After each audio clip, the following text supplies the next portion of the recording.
Hi guys, good evening. This is KP from InvestorWise. Hope all of you are doing good. So today I am going to do analysis of one of the popular stocks in the Dalal Street, and that is Bajaj Finance. So there are four stocks which are always in talks as far as Bajaj Group is concerned. These are Bajaj Auto, Bajaj Finance, Bajaj Finserv, Bajaj Holdings. These are the four stocks. In last 1 month or so, we made a lot of clients buy Bajaj Finance, Bajaj Holding, not Bajaj Auto, and not Bajaj Finserv, because Bajaj Finserv is still on a priced on a higher side. Not many clients are comfortable buying it, but yes, we did a lot of buying in Bajaj Finance, and I personally find it to be one of the best stocks as far as fundamentals is concerned. And what makes this analysis interesting is, I'll just show you something. What makes it very interesting is the price movements which it has shown. If you see this, the stock on 30th of April has closed at 2318, which was just 21 rupees up, although market was very high on Thursday, that is 30th April. But if you look at this, guys, the 52 weeks high and low, you see that? I'm zooming in. You see that?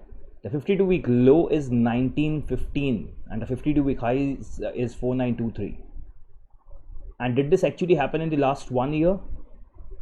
It actually happened in last couple of months. Yes, you heard me correct. It happened in last couple of months. Both have happened in last couple of months. Stock has gone up to 4923 and it has also shown 1915, and this happened last week itself. And we did lots of buying at that price, the price which you see on the screen on the left hand side, not right hand side. Lots and lots of buying has been done for my clients. So I thought, why not make a video on this and discuss and try to justify if this is still a good buy at the given price of 2300. When this stock was, before I start, I'll tell you some hilarious things about how the analyst will behave. When this stock was trading at 4,900 mark, I can still remember so many of analysts saying this stock will touch 10,000 mark. And for these people, I mean, when you do technical analysis, when you just depend on technical analysis, you don't want to look into fundamentals of companies. This is how actually you talk, and you sound so crazy. When it was trading at 4,900, everybody was bullish on the stock and everybody was saying you should just buy the stock and forget, and it will touch 10,000 also. That's how the momentum the stock got. Uske baad coronavirus pandemic has happened, some EMI moratoriums have been given by the government, and now suddenly everybody feels this stock is very bearish, and people at 1900 also had the audacity of saying कि ये नीचे 1600 तक जाएगा. People have given targets of 1600 also. So I thought a lot of confusion is there. Let's clear this confusion and give you some idea about this company. Okay, so what I've done is I have done my research. I have taken some important points which I want to discuss with you. I have jotted it down so that you can listen to me and you can also see it on the screen, rather than me speaking and you just trying to imagine everything. It's better if I put it down, some important things I have written, and now I'm discussing it. This company is basically a subsidiary of Bajaj Finserv. It is headquartered in Mumbai, and the founder of this company is Rahul Bajaj. This is not a bank. Bajaj Finance Limited is not a bank, but it's an NBFC. So obviously you know NBFC is different from a bank, but yes, we need to understand.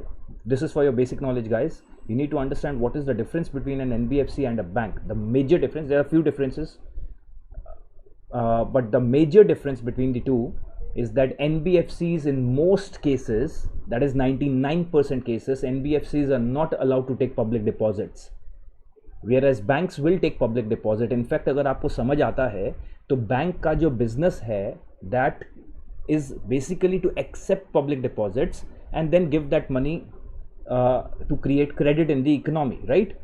That is their main business. Yes, they don't just depend on public deposit, but banks do get a lot of money from public deposits, and then they use the same money to create credit.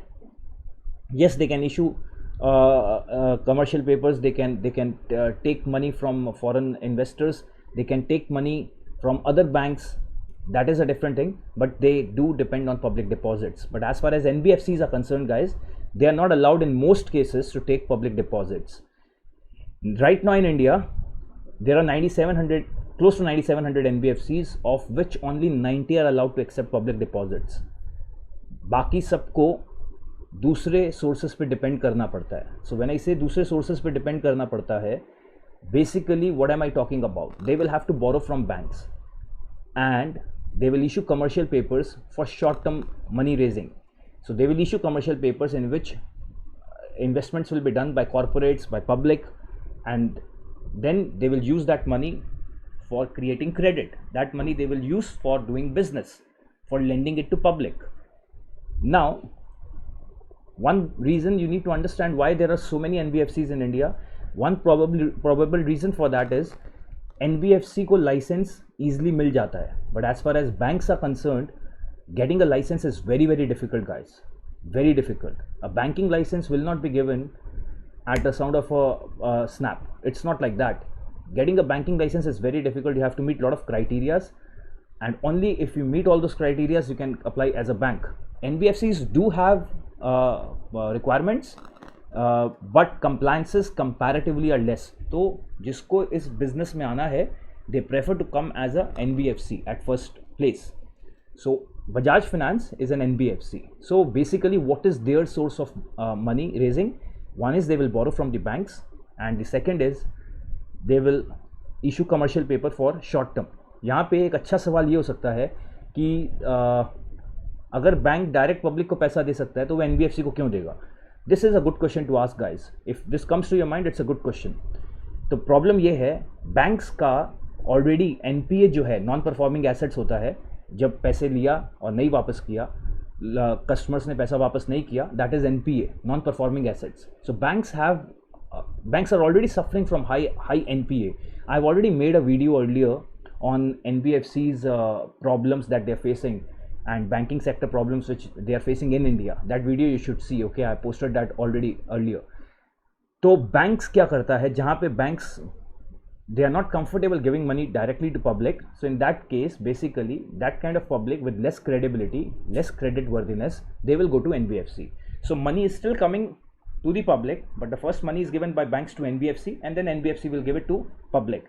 Problem ये होता है, जिसका credit worthiness कम है उसको NBFC के पास जाना पड़ता है पैसे लेने के लिए. Now because you go to NBFC, तो पहले बैंक ने NBFC को दिया, कुछ उसमें बेसिस पॉइंट्स ऐड किए अपने स्प्रेड के. जैसे बैंक अगर डायरेक्ट कस्टमर को देता तो 8% पे दे रहा है, अभी वो देगा 7.5%, 0.8% पे NBFC को, and then this NBFC will take another 0.5%, 1%, and then money reaches the potential customer.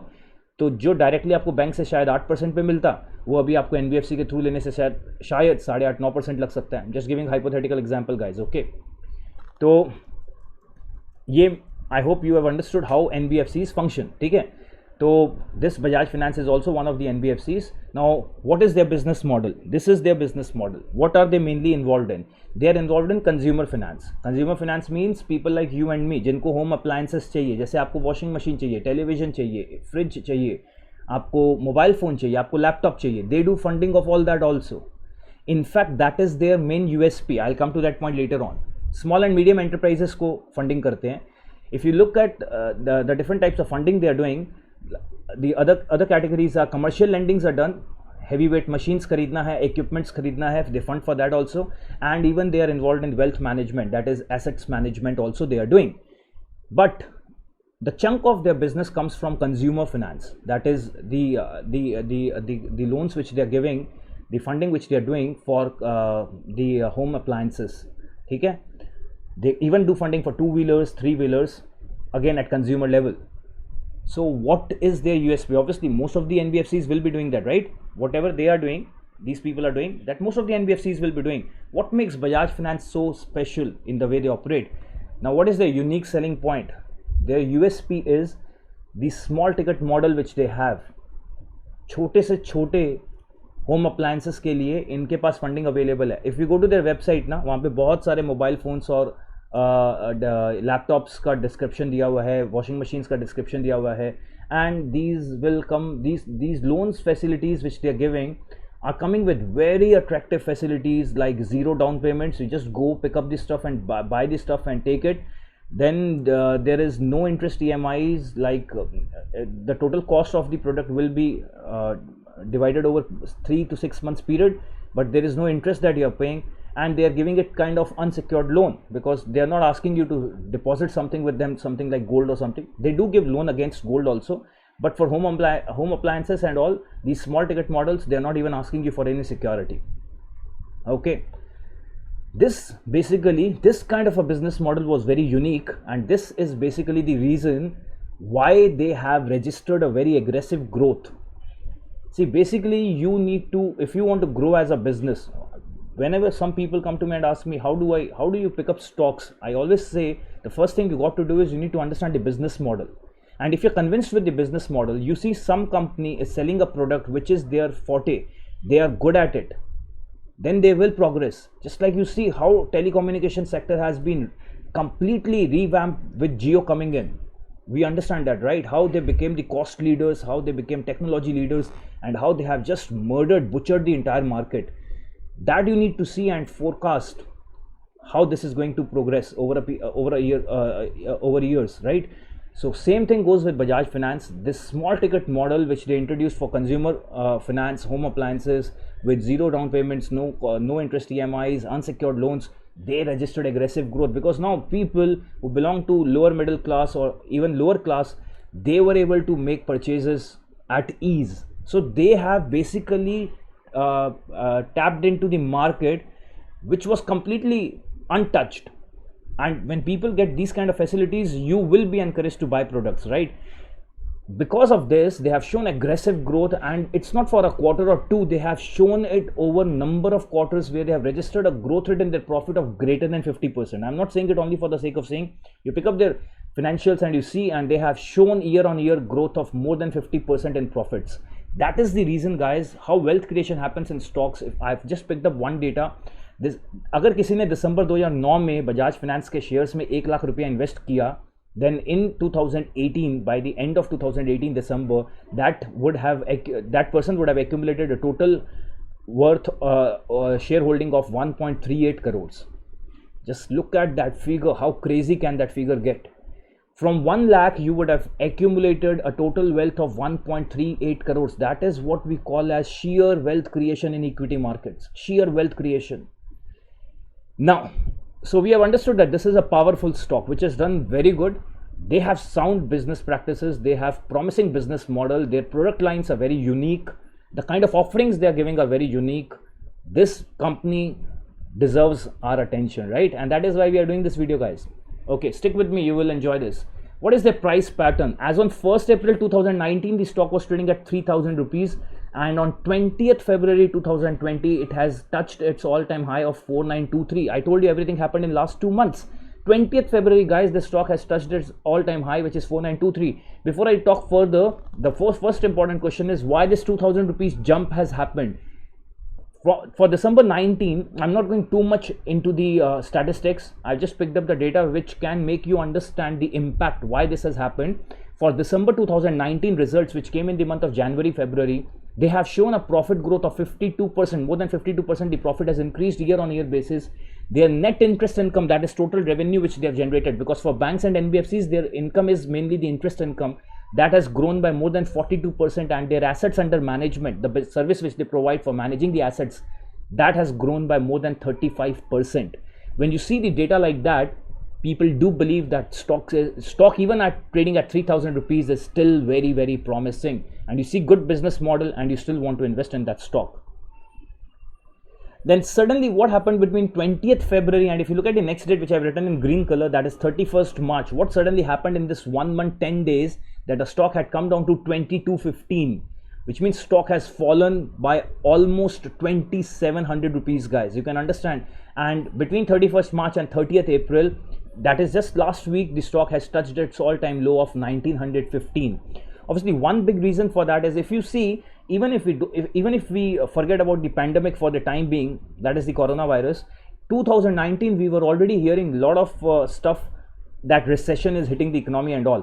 Now it's okay, nobody needs to officially make a statement that there is a recession in the economy. Now we are going in a survival mode where we want to survive. We want to survive this pandemic, and then revival of the economy anyways is going to take a year or so. अभी कोई भी recession के बारे में बात नहीं कर रहा है, because this is a proven fact कि recession तो आ गया भाई. जब काम ही नहीं करेंगे तो recession तो आ गया इकोनॉमी में. वो तो मैंने कल वाली वीडियो में I have told everything that Fitch is anticipating India's GDP at 0.2%. So we don't need to officially speak it out that India में रिसेशन आएगा. We don't have to speak that. Now we are into a survival mode. We are first trying to survive and then we will revive. That is the status as of now. तो last year already हम एक recessionary phase में थे जहां पे auto sector का demand was down. there was fall in demand for consumer products. Home appliances के demand कम थे. Last year already there was a steep fall in demand for these products. As a result of that, there is a company called Bernstein जिन्होंने downgrade कर दिया था Bajaj Finance के share को because of lower business, slow down in the consumption business. इन्होंने इसके target को cut किया था and they have cut down the target by 64% and they said this share will go down to 1740. That is their anticipation. Now 2019 obviously has not been great, but then still the company has proven it with their numbers that they're still doing very good. So there was obviously there is they anticipated there will be a slowdown in the consumption business, and another big reason was that this time for December 2019 results, of all the loans which they have given, they have made provisions. Their provisions have gone up by more than 84% as compared to last year. अब provisioning कब करते हैं देखिए, इतना details में I can't go, but I give you small nutshell discussion. Provisioning is for bad assets. If they give money and they feel money will not come back, and जब recession में रहते हैं ना तो ज़्यादा ऐसा प्रॉब्लम आता है, which again in my last video I have spoken about it that just for September 2019 a list has come out that 68,000 crores of loan have been defaulted. So you can understand that this provisioning which they have done for assets which they feel will turn out to be bad, which means they may not recover the money which they may not recover, for that a provisioning is done. This year's provisioning, that is for December 19 provisioning, was 84% higher than provisioning they did for December 2018. Is this a sense of concern? For the time being हमें लगता है कि ये concern है boss. Business बढ़ाने से क्या होगा? अगर मेरा प्रोविजनिंग भी बढ़ेगा तो I am doing lot of business but all my money is going for toss. Is this a real problem that we need to understand? Whether this is a real problem or not, पर ये सुनने के बाद investors को एक बार लगा कि नहीं बॉस, बजाज फाइनेंस में अभी पैसा रखने का सेंस नहीं है. तो उन्होंने क्या किया, जो शेयर का प्राइस था which I told you on 20th February was 4923. Obviously people started doing a lot of profit booking, and in the meanwhile they booked profit, and suddenly then in the month of March we started listening a lot of coronavirus issues also, so people became conservative. वो जहाँ profit book कर सकते थे उन्होंने profit book किया, तो shares के cell बढ़ गए. शेयर के सेल्स बढ़ने से उनका सप्लाई बढ़ गया, and as a result of that the stock started correcting. इसी बीच में डाउनग्रेड का एक रिपोर्ट आता है किसी कंपनी का. Then they are saying that they are creating more provisions, their asset quality is going bad.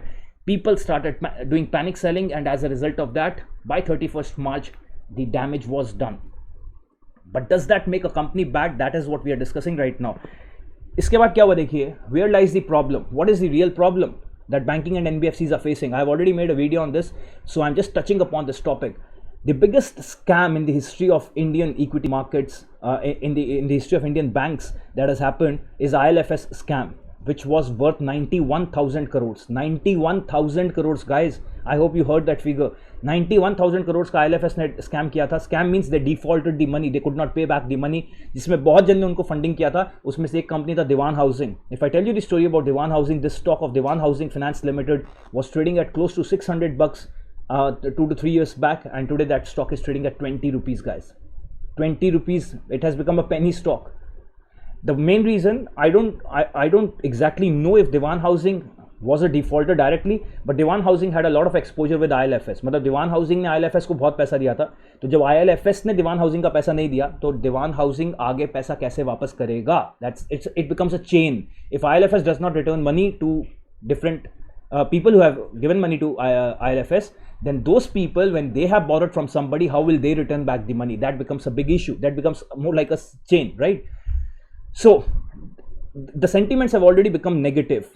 over years we have seen that NPA has grown, non-performing assets have grown. If you see the data over there, 2013 we used to have an average NPA of 3.6%. Out of 100%, 3.6% money will not come back. By 2019 it touched 6.6%. It touched 6.6%, which means the asset quality is going down. Asset quality is going down. जिसको पैसा दे रहे हैं banks और NBFCs सोच समझ के नहीं दे रहे हैं. तो NBFCs में जब ये लोन डिफॉल्ट्स आने लगा तो obviously RBI has to intervene and RBI tried finding out the reason why this much asset quality is deteriorating.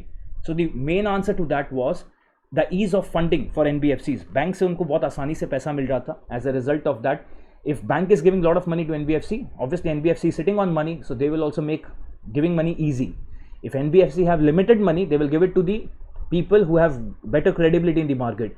But if NBFC has a lot of money because money is coming from banks, then they will also not think twice before giving money, and they will not probably evaluate their clients as good as they would have done if their liquidity was not that great. I hope you understood what I said.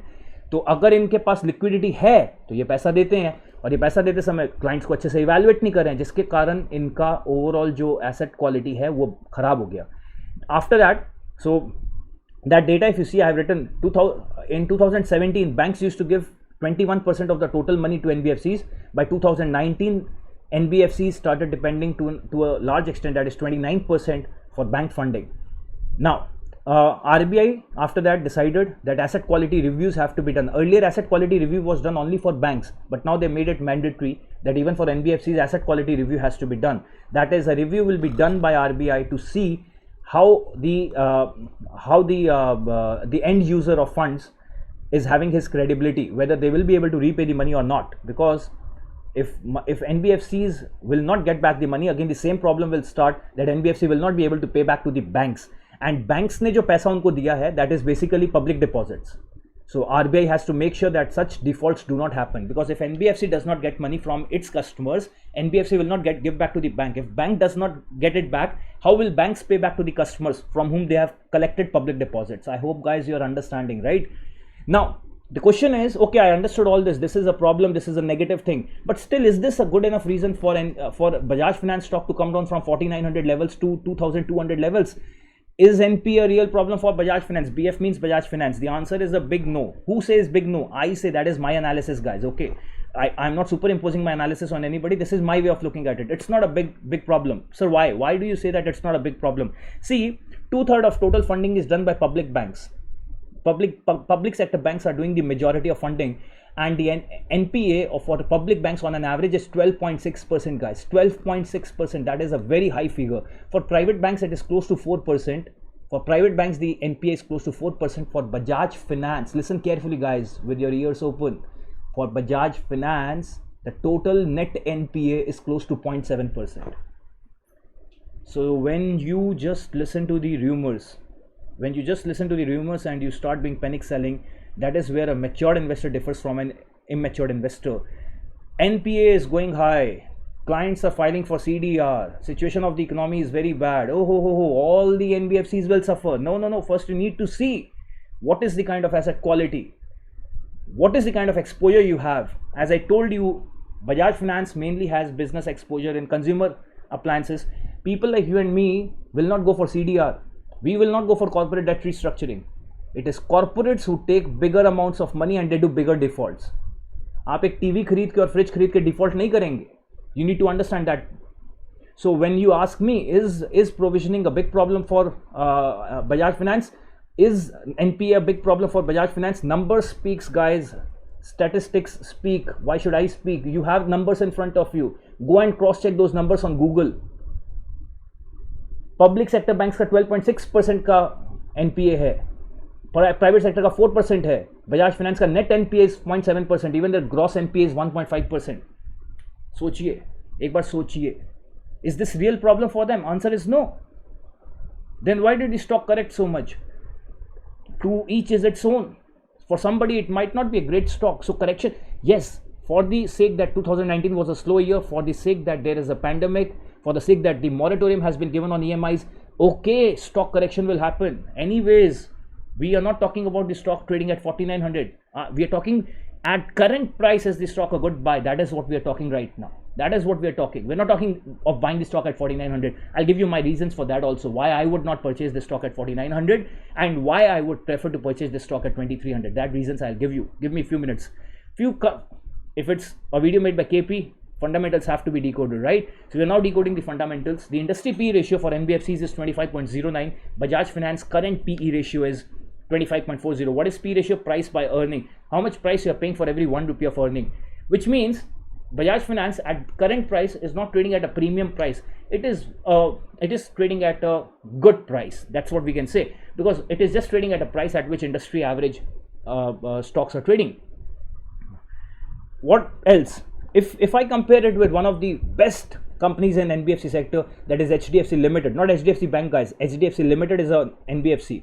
If you compare it with that, HDFC Limited has a return on equity. As an equity shareholder, one thing I am most heavily dependent on, one thing I am most affected by, impacted by is return on equity. Return on equity is a simple फंडा. बोलो equity share holder के लिए कितना कमा के दिया company ने, simple. तुमने टोटल कितना कमाया मुझे मतलब नहीं है. Equity share holder, for equity share holder how much have you earn? That's a simple question I am going to ask. So as far as return on equity is concerned, HDFC Limited has a return on equity of 14.5%. SBI has a return on equity of only 0.98%, guys. Listen carefully. SBI is the biggest bank in India, but is it worthwhile for the shareholders? Probably not. That is, they are just generating 0.98%. What is the reason for SBI's such low return on equity? Answer is very simple. They have a very high NPA. They're struggling to get back money from corporate clients. People like Vijay Mallya. Vijay Mallya alone has done a default of 1500 crores. And that too way back, a decade back. Return on equity for Bajaj Finance is 20% plus. 20% plus. If you look at it, the balance sheet, if you do the comparison of balance sheet, the balance sheet of SBI is 14 times the size of the balance sheet of Bajaj Finance. 14 times. Their balance sheet is so sound. SBI balance sheet looks so sound. But as an investor, am I more interested in the balance sheet or am I more interested in the earnings? Because ultimately it is EPS which is going to impact the share prices. Hard things made simple, it is the EPS which is what the earnings are available for equity shareholders, guys. Your balance sheet might look very, very beautiful. It might look gigantic, but ultimately it's the earnings which belongs to equity shareholders. The profits available for equity shareholders is what I am interested in. Talk about that. When you talk about that and you look at the net profits, even with SBI having 14 times the size of the balance sheet of Bajaj Finance, 2019, SBI has reported a net profit of 862 crores, whereas Bajaj Finance has reported a net profit of 3995 crores. Isn't that mind-boggling, guys? Isn't that turning you bonkers? Think about it. Think about it, guys. So this company has huge credibility from all angles. From all angles, it has huge credibility. The question is, will I buy this stock at 2300? I told you, last week I purchased this stock for many of my clients at 1900 odd bucks. Many clients have purchased it. It was an easy buy recommendation for me. What I do is, now the stock is trading close to 2300, right? The last closing was 2318. The question is, will I buy this stock? See, for me, there are two things I always look at. Current market price is at what discount from its 52-week high. That is one thing I will look. Current market price is at what discount from its 52-week high. If I compare with 52-week high price of 4900 at 2300, this stock is trading at 53% discount. 53% discount. Good enough? Okay, sir, 53% discount may still not be good. Maybe the stock is not good, but that's what I've proven in last half an hour, that this stock is wonderful. If a good thing is available at 53% discount, would you be interested to buy it? Answer is probably yes. And the second thing I look at is, guys, percentage of downside risk. From 2300, even if stock falls, how much can it fall? Another 500, 600, 700 bucks? Not more than that. Another 500, 600, 700 it can fall, right? It cannot become zero, right? Bajaj Finance will not file for a winding up petition. वो होने वाला नहीं है, guys. That is not going to happen. So at 2300, probably what I suggest is, if I have in mind that I'm talking about long term, I'm talking about wealth creation here. That is, I'm looking at a target greater than 3000, 3500 over a year or two. Obviously, we are in a phase where I should think 10 times before making any video on any stock recommendation, because we're into that phase where we don't know. Till yesterday we did not know about lockdown, and today we know lockdown has further been extended, right? And how many times it will further get extended, we don't know. And as long as lockdown is there, as long as we don't get rid of this virus, as long as there is no vaccine for this virus, every damn business, every damn person will be impacted by that. But still, if I'm looking at a long-term picture, I feel, given that stock is available at 53% discount, and given that I feel percentage of downside risk is less, and as I see the NPA for this stock is very less, I see their business is unique in a way that they are into home appliances, consumer products. I feel there is a great possibility for upside rather than downside. So what I personally suggest is, like, if I have to buy 50 shares of this company, that is, I want to put in around 1 lakh in this stock, I'll not go and buy all 50 shares at one go. I'll not do that. Even if KP sir is saying, I won't do that. So what I would probably do is, I'll do a staggered buy, and I've written over there staggered manner investment you have to do. So if I plan to buy 50 shares, maybe first I'll buy 20 shares, then I'll wait and watch for a couple of days or maybe a week and see how stock consolidates its position, and then again I will buy another 10-15 stocks. Like that, I will add up 50 stocks over a period of time. But hands down, I know whenever businesses will revive, whenever businesses will come back to normalcy, Bajaj Finance is going to be one of the first companies which will revive thick and fast. For sure, guys, for sure. I hope you enjoyed the video. If you like it, leave a thumbs up, guys. And if you want me to do some stock specific analysis, if you want me to cover some other stocks, you can leave it in the comment section below. I'll try and make those videos. Thank you, guys. Bye bye. God bless. Stay bullish. Cheers.